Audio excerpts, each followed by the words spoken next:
Guys, मैं सुरेश कुमार आपका स्वागत करता हूं एजुकेशनल स्टडी पॉइंट आई में। मैं पुनः आज आपके सामने लेकर आया हूं कक्षा 8 साइंस की जो आपकी श्रृंखला एससीईआरटी की चला रहा था, उसमें आपको चैप्टर 4 लेकर आए हूँ, इकाई 4 लेकर, जिसमें आपको आज हम खनिज और धातु के बारे में स्पष्ट कराएंगे।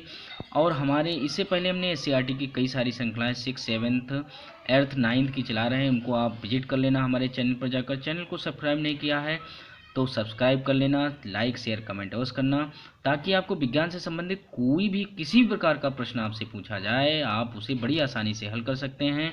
अतः इस श्रृंखला को अवश्य देखना ताकि आपको सही बात तरीके से विज्ञान की सही विकास, सही समझ विकसित हो सके। यह है विज्ञान कक्षा 8 की बुक, जिसमें आज हम आपको चैप्टर 4 लेकर आए हैं।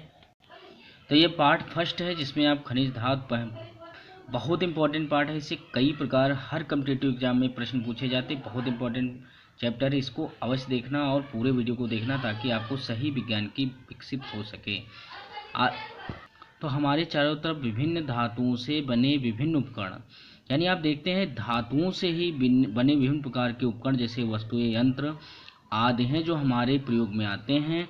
मानव विकास क्रम में ताम्र युग का अत्यंत महत्वपूर्ण स्थान है। ताम्र का तात्पर्य होता है तांबा। इस युग में तांबे से बनी वस्तुओं का, अस्त्रों का निर्माण हुआ। लोहे की खोज ने औद्योगिक क्रांति को जन्म दिया। बर्तन, आभूषण, विद्युत उपकरण, यातायात के साधन आदि का निर्माण बिना धातुओं के उपयोग के असंभव है। जीवन का ऐसा कोई क्षेत्र नहीं जहाँ पर धातुओं का प्रत्यक्ष या अप्रत्यक्ष रूप से प्रयोग न होता हो।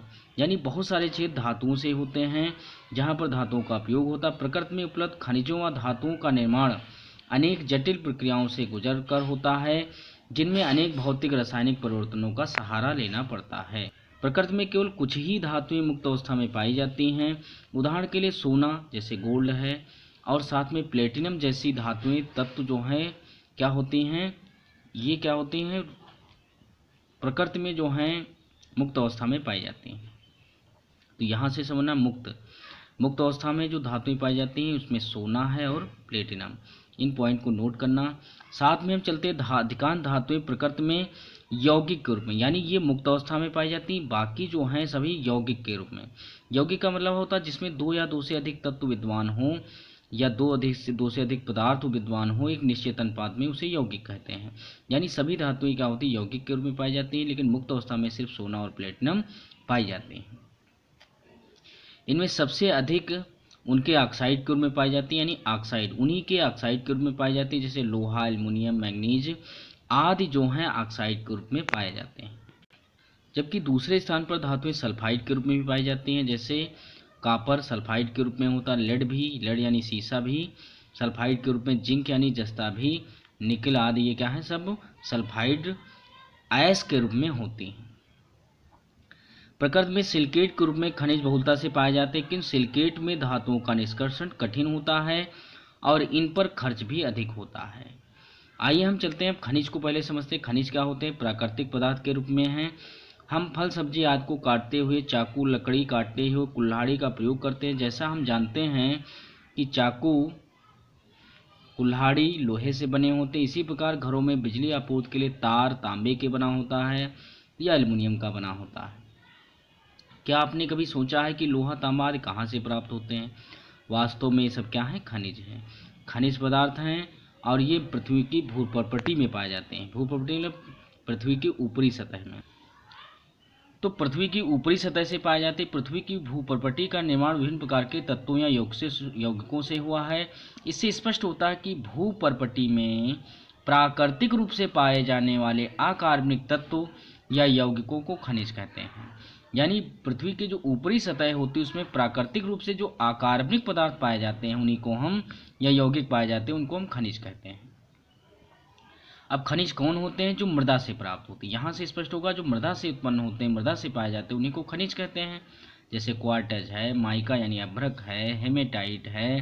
हेमेटाइट किसका, लोहा का है। बॉक्साइट है, अर्जेंटाइन है, तो अर्जेंटाइन किसका है, सिल्वर यानी चांदी का इसका है। ये बॉक्साइट जो है एल्युमिनियम का, कई बार पूछा गया है, एल्युमिनियम का इसका है। ग्रेनाइट है आदि ये सारे अयस्क पाए जाते हैं। इसके अतिरिक्त देखा जाए और भी बहुत से खनिज प्रकृति में पाए जाते हैं। चट्टानें मुख्यतः सिलिकेटों की बनी होती हैं, जो पृथ्वी पर सबसे सामान्य खनिज हैं। सबसे सामान्य खनिज आपके कौन से होते हैं? पृथ्वी में चट्टानें। अब होता खनिज कहाँ पाए जाते हैं? तो खनिज पृथ्वी के तल पर भूपर्वतीय तथा समुद्र में पाए जाते हैं। Sodium chloride, sodium iodide, sodium iodate, ये आदि खनिज समुद्र में पाए जाते हैं। कुछ ऐसे खनिज जो समुद्र में पाए जाते हैं। खनिज में धातु और अधातु दोनों प्रकार के हो सकते हैं। यानी खनिज आपको जाना कि खनिज दो प्रकार के होते हैं, धात्विक खनिज, अधात्विक खनिज। तो इस प्रकार आप देखेंगे स्फटिक, क्वार्ट्ज, अभ्रक आदि अधातु खनिज हैं, जबकि धातु व अधातु तत्वों में यौगिक भी हो सकते हैं, जैसे बॉक्साइड Al2O3 × 2H2, ये क्या है? बॉक्साइड। इसमें एल्युमिनियम धातु होती है, साथ में ऑक्सीजन यानी अधातु भी उपस्थित है। यानी ऐसे भी खनिज होते हैं जिसमें धातु और अधातु दोनों होती हैं, ऐसे भी यौगिक हैं, यौगिक के रूप में पाए जाते हैं। कॉपर ग्लास होता है जो CO2S यानी सल्फाइड गैस का है। तांबा धातु और सल्फर अधातु विद्यमान है। तो इस प्रकार आप देख रहे हैं ये खनिज के रूप में पाए जाते हैं। अधिकांश धातुएं संयुक्त अवस्था में अपने यौगिक के रूप में प्राप्त होती। प्रकृति में केवल कुछ ही धातुएं हैं जो मुक्त अवस्था में पाई जाती हैं, जिनका हमने पहले से उदाहरण दे दिया है, सोना और प्लेटिनम। सोना और प्लेटिनम कैसी धातुएं हैं जो मुक्त अवस्था में पाई जाती हैं। इसके अतिरिक्त देखा जाए धातुएं प्रकृति में यौगिक के रूप में ही पाई जाती हैं। लोहा, मैग्नीज जैसी अनेक धातुएं ऑक्साइड के रूप में, जबकि कुछ धातुएं सल्फाइड या कार्बोनेट के रूप में भी पाई जाती हैं। यहाँ पर आपने समझा कि खनिज कौन होते हैं? खनिज जो भूपर्वतीय से पाए जाते हैं यानी मृदा से पाए जाते हैं, उन्हीं को हम खनिज कहते हैं। जब आप खनिज समझ लिए हैं तो इन खनिजों से अयस्क का निर्माण होता है। आइए अयस्क को समझते हैं। लगभग सभी चट्टानों में कुछ ना कुछ मात्रा में धात्विक खनिज पाए जाते हैं, परंतु कुछ में धातु की मात्रा इतनी कम होती है कि उससे धातु को निष्कर्षित यानी निकालना बड़ा ही कठिन हो जाता है, और यदि निकालते हैं तो बहुत महंगा पड़ता है। यदि खनिज में धातु की मात्रा अधिक होती है तो उससे धातु का निष्कर्षण सरल होता है और लाभकर होता है, यानी अधिक महंगा नहीं पड़ता है और आसान होता है।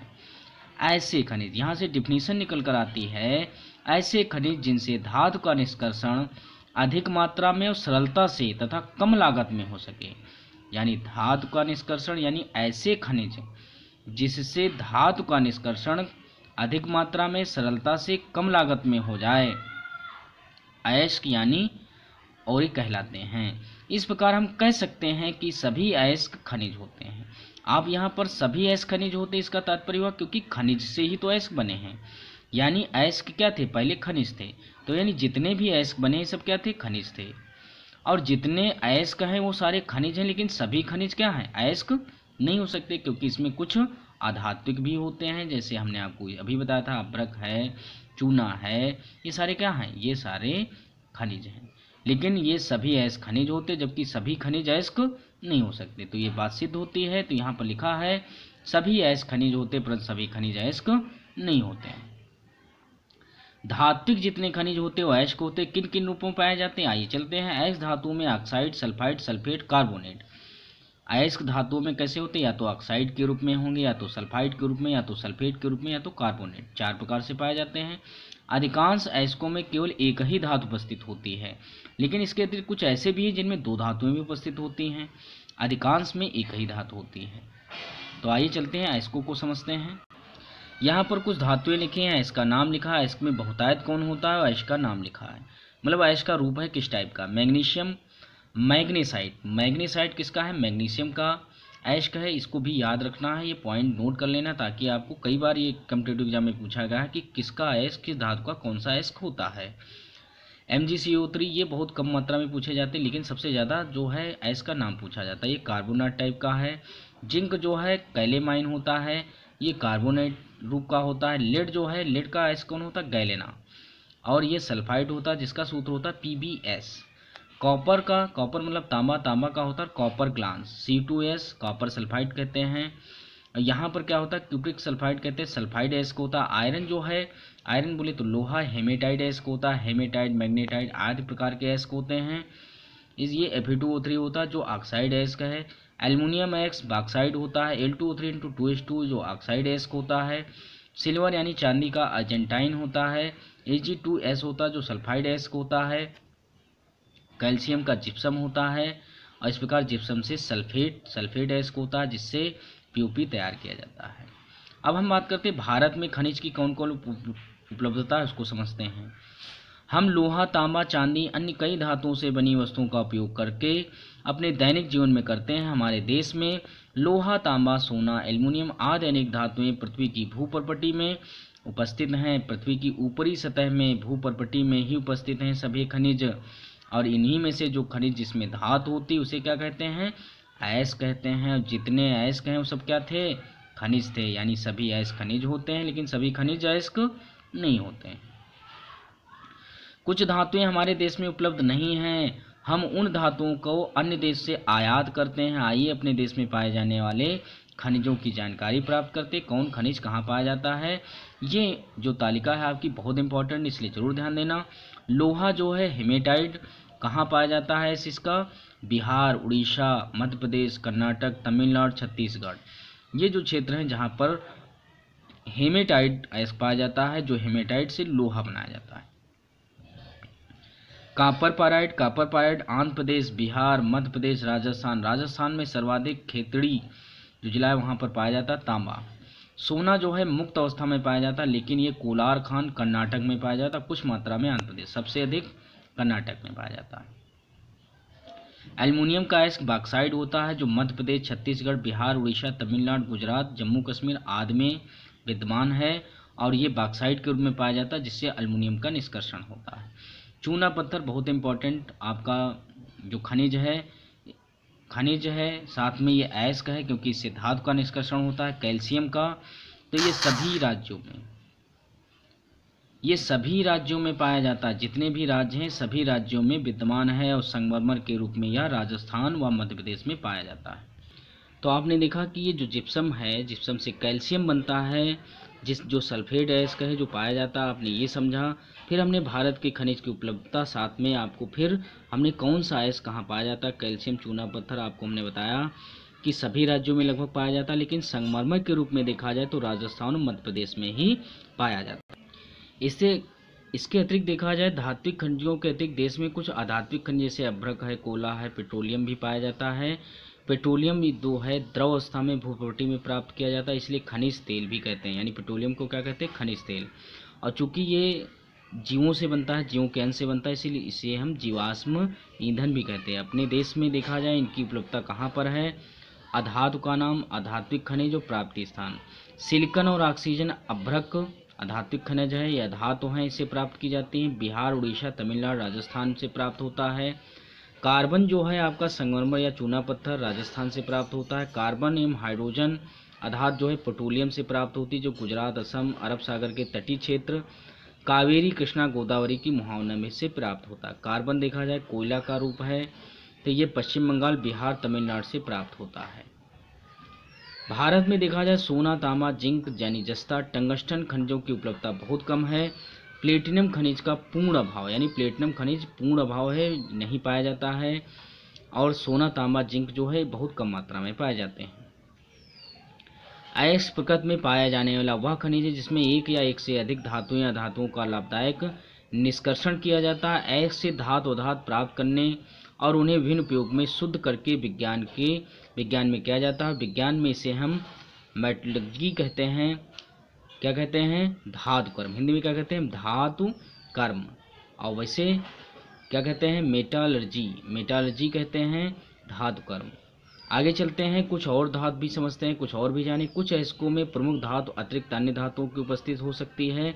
जैसे तांबे के अयस्क में जो कैल्कोपायराइड होता है, यानी कॉपर पायराइड में तांबा, क्रोमियम होता है। और के अयस्क में क्रोमाइट, जो क्रोमियम, और टाइटेनियम के अयस्क में क्या होता है? एल्मेनाइट भी उपस्थित होता है। टाइटेनियम के अतिरिक्त अन्य धातु आयरन, लोहा भी उपस्थित होता है। यानी इसमें देखा जाए तो कॉपर है, लोहा भी प्राप्त होता है, इसमें लोहे के साथ क्रोमियम भी होती है, जबकि इसमें आयरन के साथ टाइटेनियम भी है।